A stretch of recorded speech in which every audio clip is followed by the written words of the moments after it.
Well, thank you, everybody. Good morning to you. I Mhm. appreciate you joining me for prioritize crucial projects, manage demands, and reduce pressure and master multiple tasks.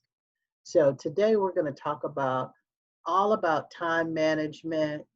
How do we get control of our day when things seem a little bit crazy? So let's get started. Well, maybe we're not advancing. What's the problem here? There we go. All right. So you all probably know me by now if anybody's been on the many other webinars that I've had the privilege to do for you guys.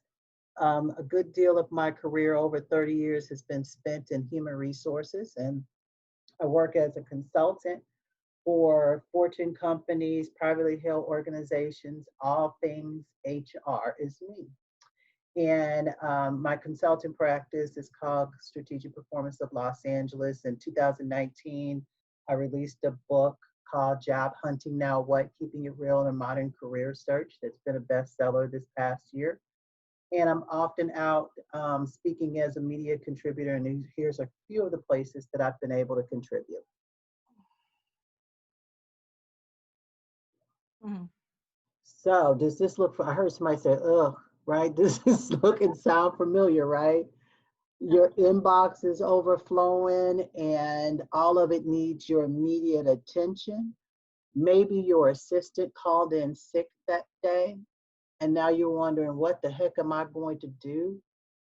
Or suddenly you realize in your horror that you have some things that are due in 10 minutes and you are totally unprepared to deal with it. So, does this sound familiar? I bet everybody would raise their hands, right? Yeah. Is there a way to deal Yes. with it all? I say, yes, there is. And we're going to talk about that. So today's agenda is that we're going to discover some organizational skills, time management hacks that actually do work, and manage stress caused by the multiple demands on our time. So let's talk about organizational skills. One of the things that you have heard, and I'm sure this goes back to elementary school, right, where they even tell you to keep your desk clean. And it's not just about the discipline, right, of keeping your workspace clean, but there are a number of benefits that come from keeping a clean desk. Studies have even shown that a well organized desk also has some psychological perks. They include things like you're more likely to make healthier food choices if you're eating in a clean workspace, improve your mental stability, increase productivity. I would say yes to that's what works for me, and more likely to sleep better because you're not focused on the confusion in your workspace at night. You improve your focus throughout the day and reduce stress.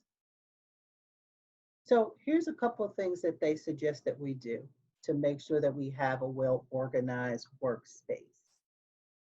Set up processes in your area that create a natural flow, right? So, maybe, you work best or you could figure out how to work best when your workspace is organized in a way that creates this natural kind of feng shui of things in your workspace, right? How does it flow? What's the easiest way and efficient way to operate in the workspace? Keep only the essential things close at hand. So, putting everything else up in a way that is considered non essential, but labeling storage and then creating a designated spot for all of your tools. So I love having compartments for things, right? Stackable trays, those kinds of things that can help me label and put things in their proper space.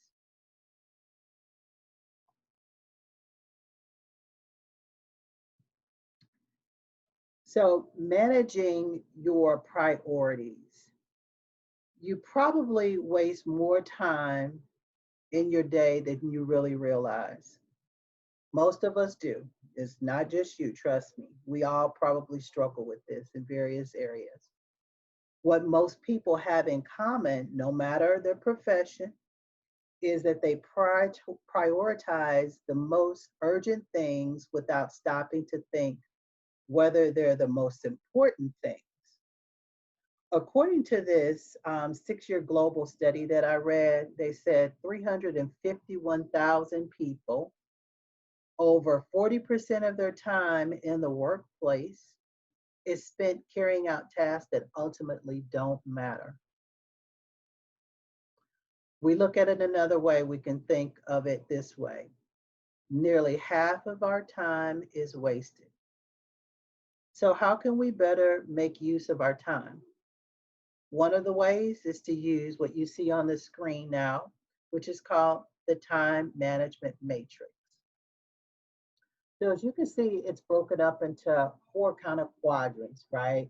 The Q1 area is what's considered important and urgent. This is where critical issues, emergencies, last minute work lies, working on very important projects that's due the next day. Q2 quadrant is important and not urgent. Principal goals and long-term projects lie in this quadrant. Strategizing and planning for important and long-term projects live here.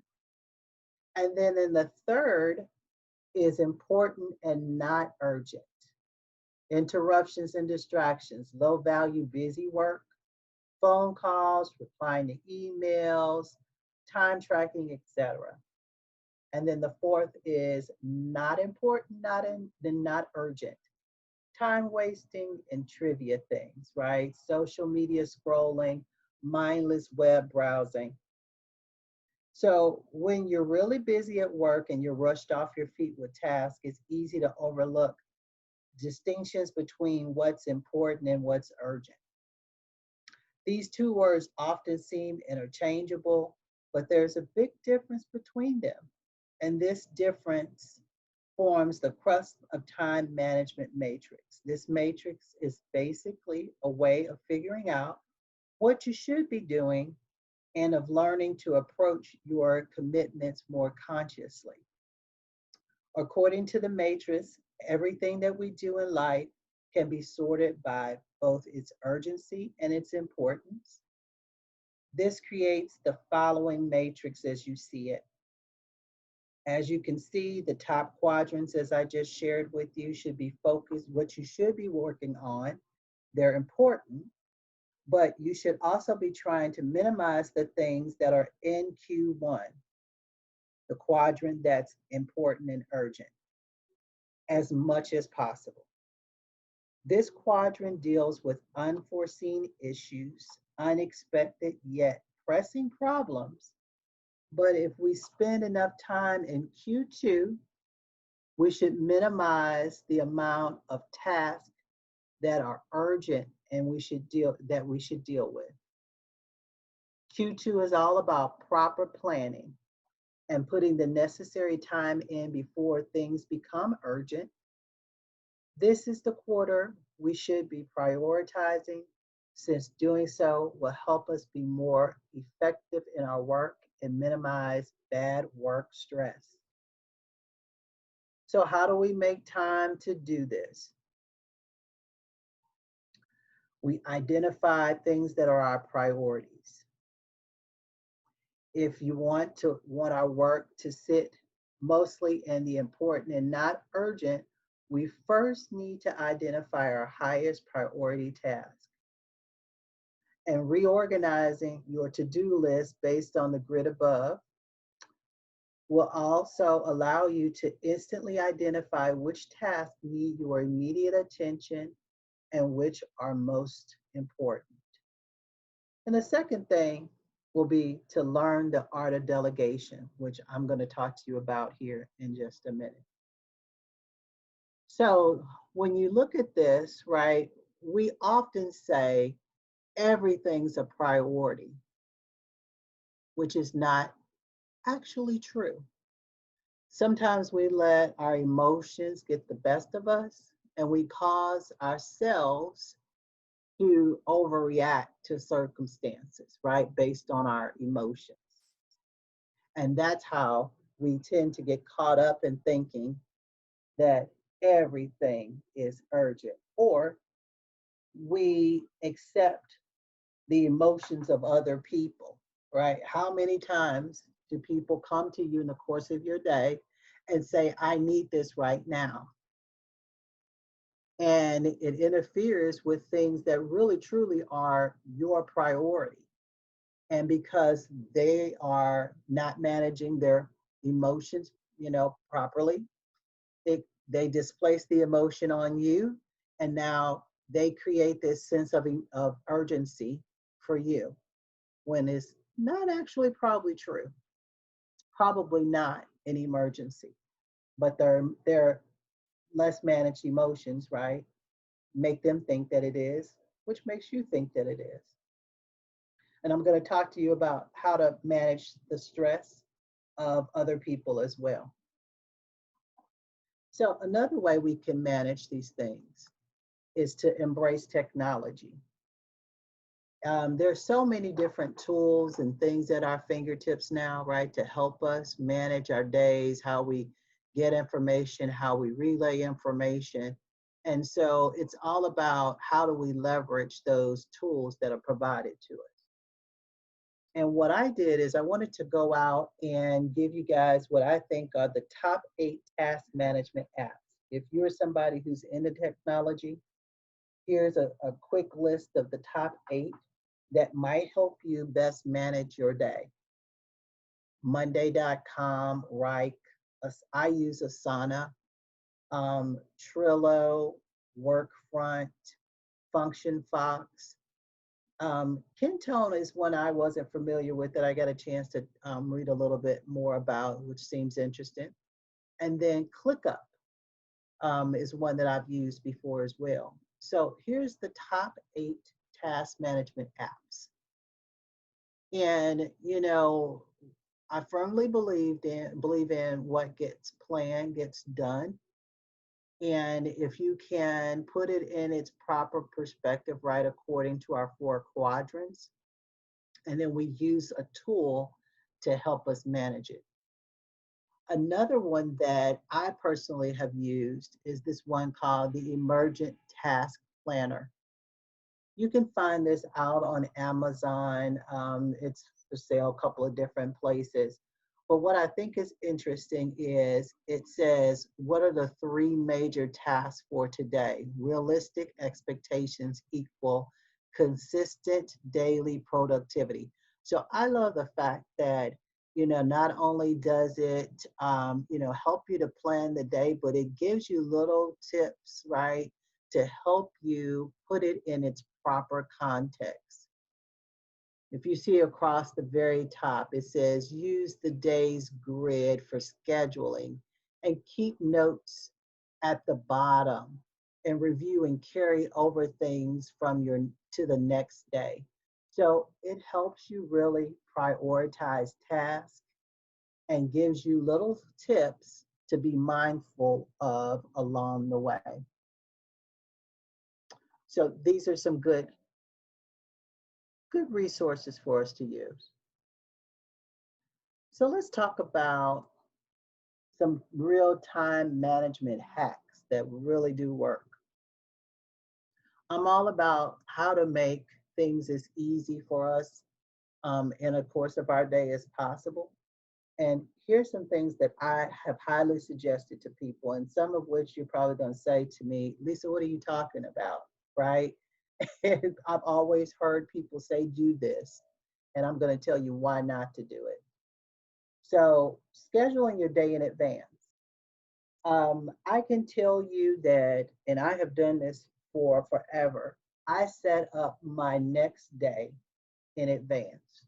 So I know at 7 or 8 o'clock today, whenever I look at my schedule to get ready for tomorrow, I already know what I'm going to tackle tomorrow. And I plan it in my planner today, I might carry over some things that, from the Emergent planner that I use. I might carry some of those things over. However, when you plan in advance, it gives you the opportunity, right, to have a clear vision of what it is that you need to accomplish tomorrow. And back to one of the things that we saw in the earlier slide, it'll help get those things off of your brain at night, right? So you're no longer thinking about it when you should be getting a restful sleep. Get up earlier. I'm an early riser. I don't know about anybody else. And I often feel because I get up earlier, which is 5 a.m. for me, I get more done in the course of my day than the military. Because I get it done, I get up early, right? And I can put a lot more focus on things like, I get up early because I want to exercise at 5. And I can, get in many other things too that are important to me and help me set up my day. So I'll be successful that day. Pack my lunch, I'll make sure I got my water, right? So everything that I need for the day.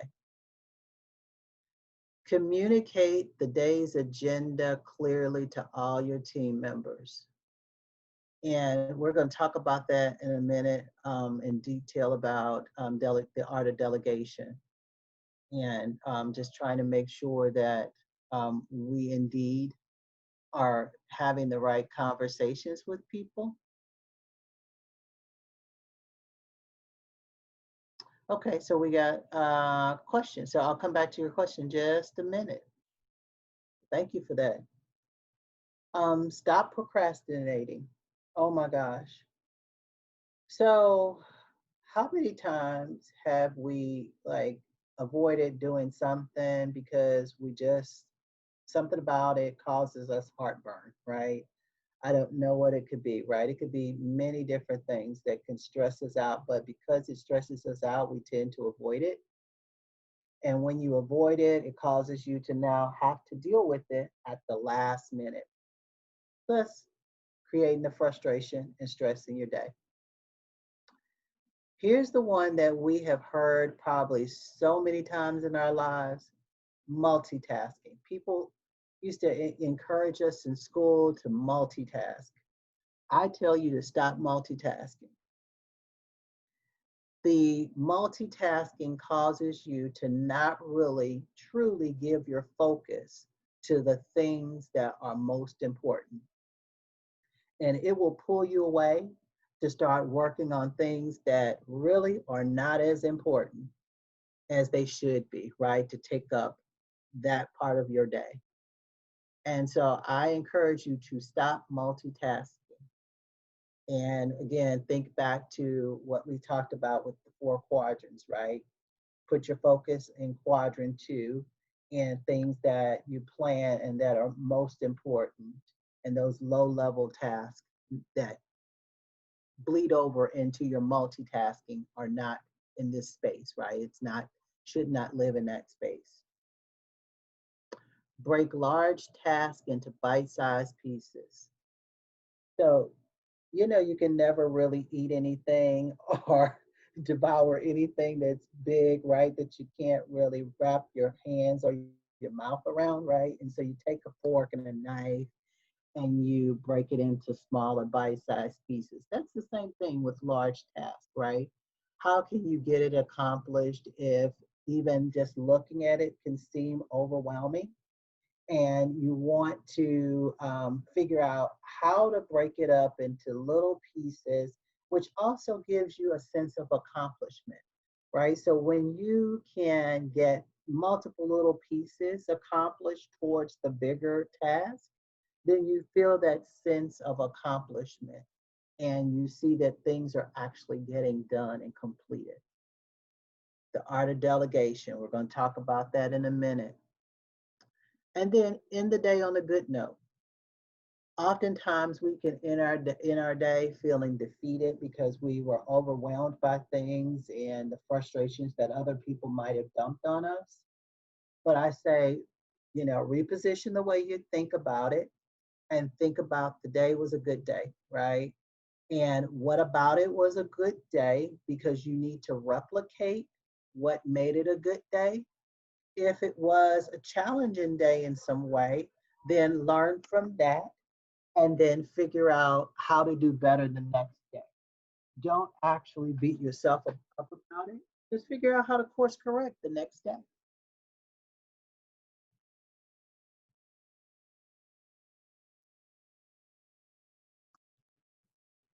Well, we're trying to advance people. For whatever reason, we're not advancing the screen here.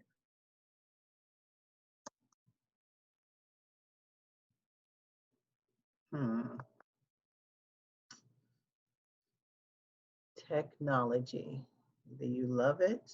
There we go. All righty. So here's the art of delegation. This is the actual process.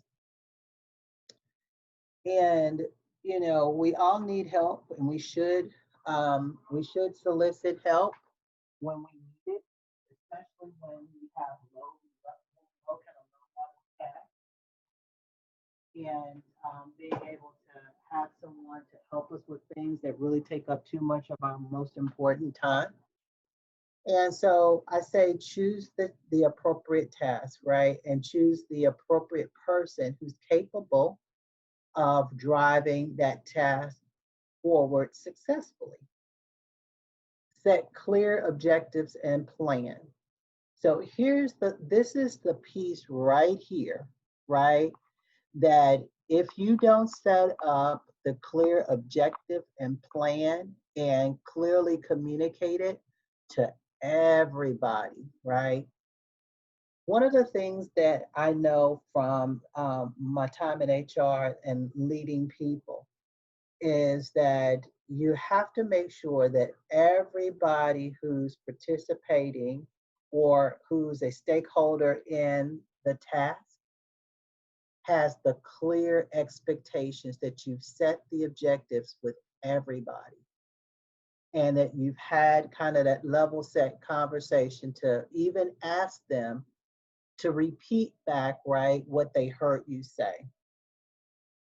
Sometimes people hear things in different ways, right? And you might have to reiterate what you said a couple of different times to make sure that the person heard you correctly. I find it that, sometimes people are aggravated at the fact that someone might not have gotten the message the first time. And you say, well, I told you what to do. Well, we might have told them what to do, but at some part of time, it might have gotten lost in translation. They might have not completely understood it. Maybe we spoke to them very quickly, hastily, right? They didn't grasp it. So it's easier at the onset to repeat it and maybe rephrase it a couple of times versus we get all the way to the end of this process and realize that the expectation really wasn't met. And so now we have an issue, right? So setting the clear objectives and plan is key. Implementation. So we want to make sure that we've identified all of the resources, the tools, even the people that need to be part of the process, right? So maybe you gave your assistant the task. You gave the task to the assistant because this person has experience in this particular area. You set the clear objective. And now it's again to talk about the plan and how. The implementation is the how they're going to get it done. Monitoring, right? So monitoring might be, maybe you say, at 2 o'clock every day, let's have a check-in on what you're working on and the progress that you've made today. So at that point, the monitoring will give you the opportunity to evaluate and review where they are in the process. And if there is the need to maybe go back and reset what the objective was, or to say, right, carry on, things are going great. So it gives you that comfort, gives you peace of mind, right? That the task is being completed according to the expectation versus we leave things kind of to somebody else's interpretation or something might happen. And the individual that you gave the task to doesn't necessarily know how to fix the problem. If you step into the monitor space in the process, will give you that time to then say, oh, okay, wait a minute, that happened, right? So let me tell you how to fix that problem or how to course correct. Making sense? So manage stress caused by multiple demands. So the average business professional has 30 to 100 projects on their plate. Modern workers are interrupted 7 times an hour and distracted up to 2.1 hours in the course of their day. This may be why more than 40% of adults say that they lie awake at night plagued by the stressful events of their day. So let's talk about the steps that we can take to manage the stress caused by multiple demands. So act rather than react. We experience stress when we feel that situations are out of our control. It activates the stress hormone that we have. And if chronic, it wears down our confidence, our concentration, and well being. I advise that you identify the aspects of the situation that you can control and the ones that you can't. So I'll repeat that again. Identify the aspects of the situation that you can control and accept the things that you can't. And then accept it and move on. And rather than react. Take a deep breath. If you're feeling overwhelmed or coming out of a tense meeting or conversation and need to have a clear head, a few minutes of deep breathing will restore your balance. Eliminate interruptions or disruptions. While you may not have control over the interrupters, you can control your response. I advise responding in one of three ways: accept the interruption, cut it off, or diagnose it's important and make a plan. So, three things: accept the interruption, cut it off, or diagnose its importance and make a plan. So, one of the things that people know most about me is I they feel like they're in therapy often when they talk to me. And that's because I intentionally, in stressful situations, would lower my tone of voice.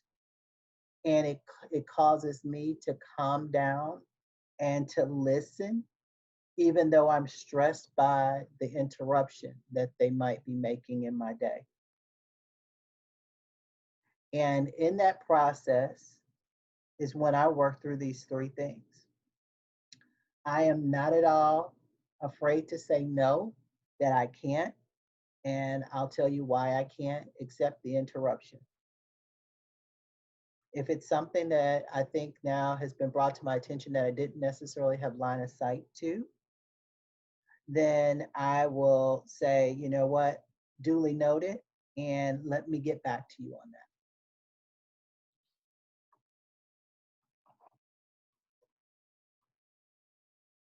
Change your story. Your perspective of stressful office events is typically a subjective interpretation of the facts, often seen through a skewed filter. However, If you can step back and take a more objective view, you'll be more effective and less likely to take things personally. Cool down quickly. Breathe in your mouth and out through your nose, right? As if you're sipping through a straw and then you breathe out normally through the nose. Done right, you'll feel yourself cooling down. You'll feel like, now I can hit the pause button a little bit and give myself time to think about the response.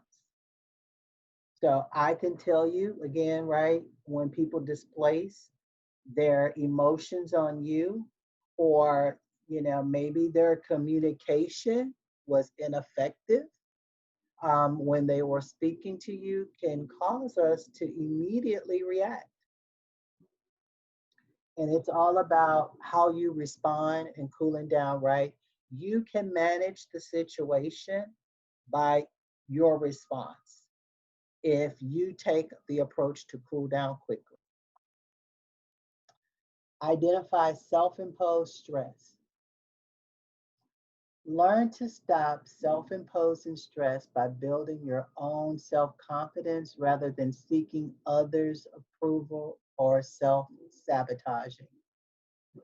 Shift your focus and let your work speak for itself. Here's where oftentimes we, are trying to meet others' expectations, which we have to, right? A lot of times it's our employers, the people that we report to, we have to meet those expectations. However, if you are working at the top of your ability, that you are giving it 110%, the work will speak for itself. Do not internalize or self sabotage yourself by bringing into the equation your own self imposed stress. Influence others. Even if you're responsible for your behavior and outlook, you're still left dealing with other people's stressful behavior. I advise confronting a problem coworker or an employee by stating that the bad behavior should be communicated to them in a respectful tone. Describing the impact that their behavior has on the team or on you personally, and requesting that they make a change. So it can be difficult to have a conversation with someone who um, is bringing their less than best to a conversation, right? Their stressful behavior to you. And here's kind of how I have I create a script for myself. And when you create this script for yourself, it allows you the capability to fall back on the script because it's easy, right? You've practiced it in your head. It's kind of your generic go-to script, right? So when someone brings their stress to me, you heard me say that I will lower my voice and I will listen for a few minutes. And then I will say to them, and here's my script: I appreciate all of what you're sharing with me. However, this heightened emotion is unproductive to us both. I think we might need to take a break for a second and let's refocus. I didn't add to the stress by going off, right? Because again, uh, our immediate response is that we want to handle the situation in our own emotion. However, I just modeled the right behavior for this person. And so, what you're now doing is teaching this person a better way of communicating, if nothing else, but with you. So, they now know that when Ivy uses this script, that The next time you come to Ivy with a situation and you might be highly emotional, Ivy is going to defuse the situation. So this person will think better of it the next time that they come and communicate with Ivy, because Ivy's going to diffuse the situation by her generic phrase. Make sense?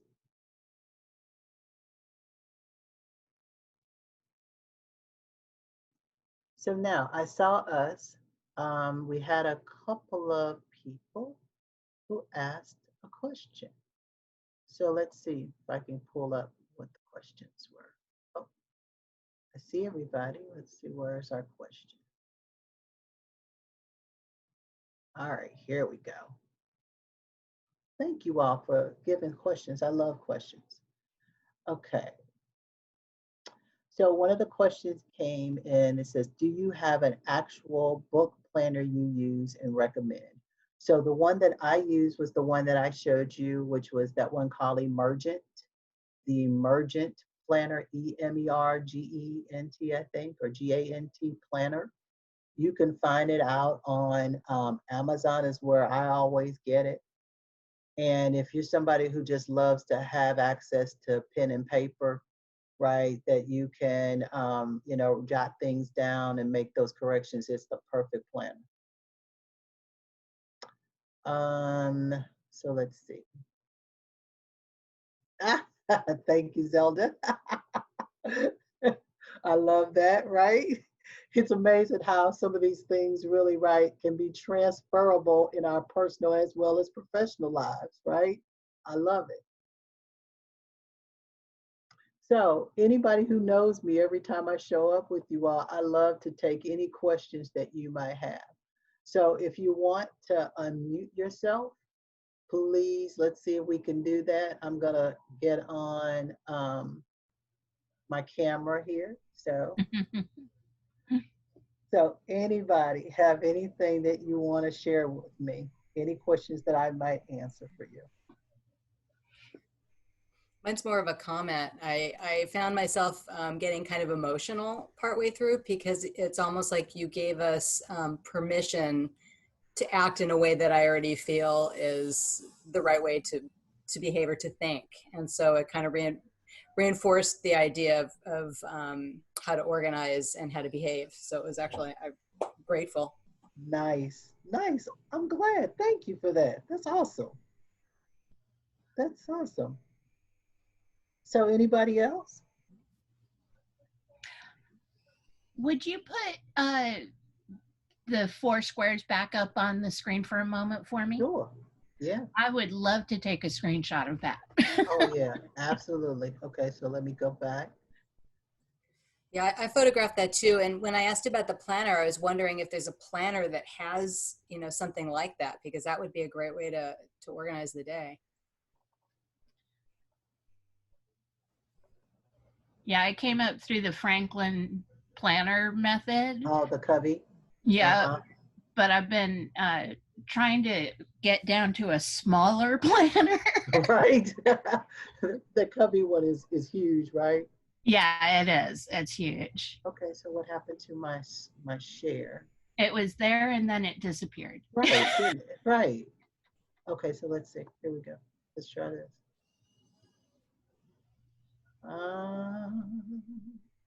What happened? Where did it go? Did it not show up again? No. Interesting. It flashed up there for about 30 seconds. Right. Just long enough for me to go, oh, let me click. And then okay, it so was let gone. me, all right, so let me try something. Let's go back here. So I did a new share. Let me take me off of video. Let's see if this will do it.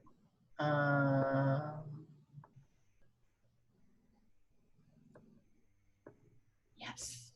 Here we go. We're getting to it, right? Yeah. Okay, so that was the Emergent planner. See, the Emergent task planner.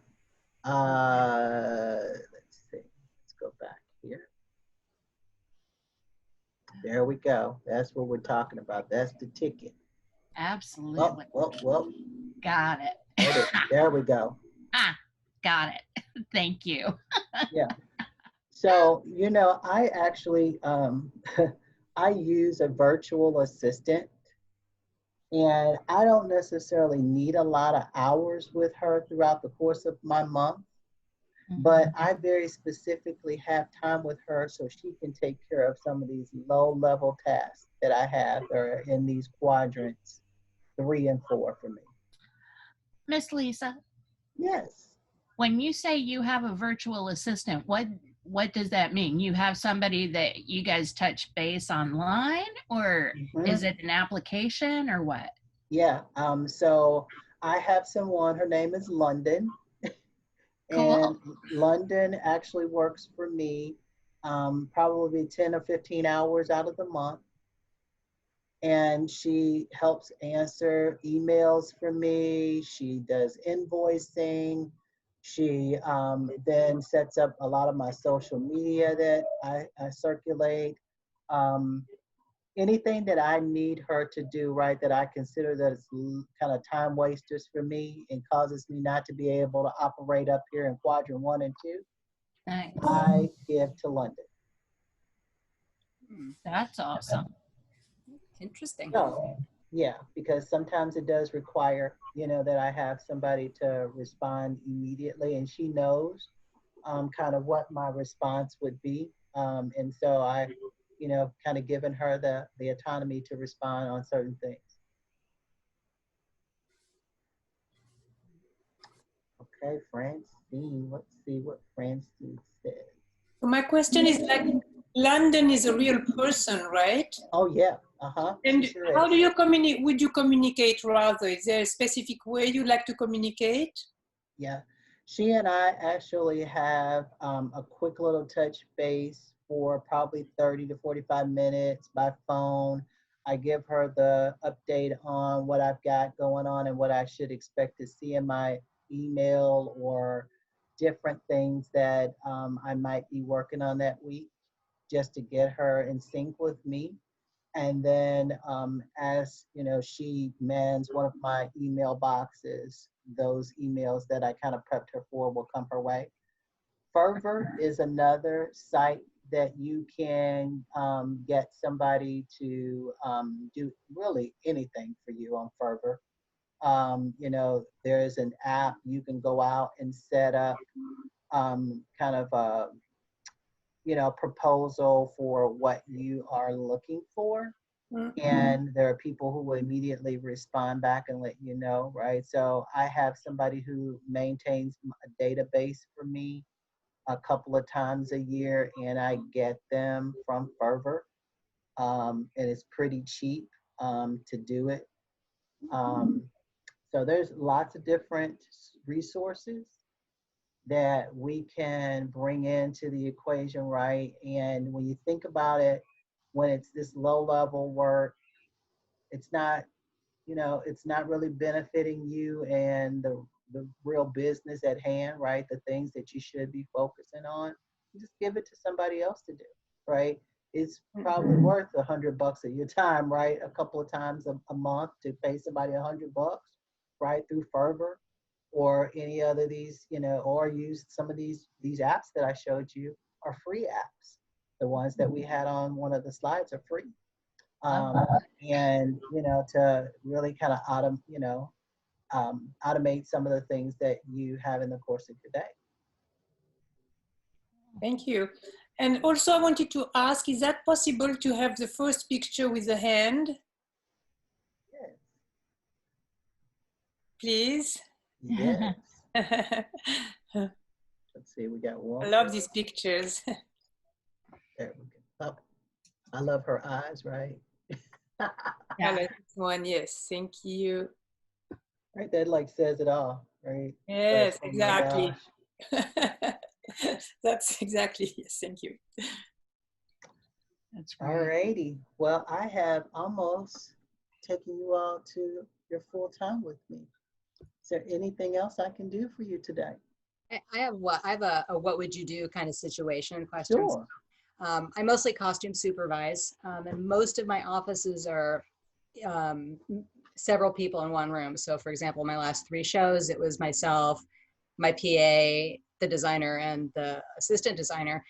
And, you know, I'm trying to do 50 things at once, and I'm finding the constant interruptions of people just kind of voicing, oh, this has to get done, or would you put this on your list, or, you know, but it's kind of constant. And I find that interrupts even those small interruptions, and I feel like I can't do anything about it because the desk is right there. It's not like, so what would you do? Right. So Zelda, here's where you get to manage in the delegation process, right? So you get to manage people in this process. Mm-hmm. What I would suggest is have them write these things down as they come up. And then set a specific time in the day.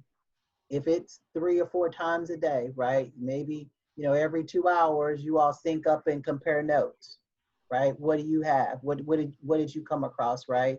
And then you decide at that point how to manage that part of the task, right? But to train them to also manage their time better, right? So manage their time better with the less interruptions. So it causes less interruptions for you. And I think it's about how you explain it to them, right? It caught just what you said to me. The multiple interactions and interruptions are a little difficult to manage. Let's try this, right?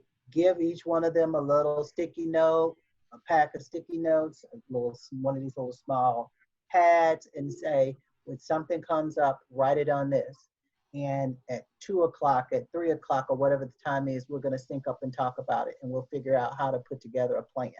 So you heard me say earlier, right? The 3 things that you do: either you accept the interruption, or you cut it off, or you diagnose it and then create a plan for it.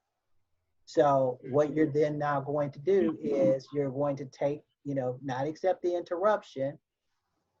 You're going to tell them to write it down, and then you're going to diagnose whether or not it does require a plan to address the issue. Okay. Does that make sense? Yeah, because I found myself saying all the time, you know, every time it's almost like it's the thought, and so the thought has to, you know, Oh yeah. you know, but I've said to them, every time you know, voice what's going on in your head, or every time you stop me, it stops me, and then they'll complain later, like, well, how come you didn't get all this done? It's like, but you know, every time you stop me, it stops me. Right, right. And so now what it also does is it stresses you, because this is one more thing that mentally you got to try to keep track of. Right. Right. So nowhere in this does it involve planning, right? This is just somebody who's now dumping something on Zelda for Zelda to now remember to take care of. However, right? It's not that it's not important. It's just not the right time for us to be having this constant dialogue, right? So write it down. Let's sync up at whatever time Zelda says, right? And let's compare notes. And then now we'll decide whether or not we need to make a plan to address the issue. Right. Thank you. I might get them all little notebooks. That'll be the Zelda. Oh yeah. Yeah. Yeah. Absolutely. Maybe like a neon color, and like, okay, write it down on the neon color, and you know, that's a good idea. Right. Yeah. What else?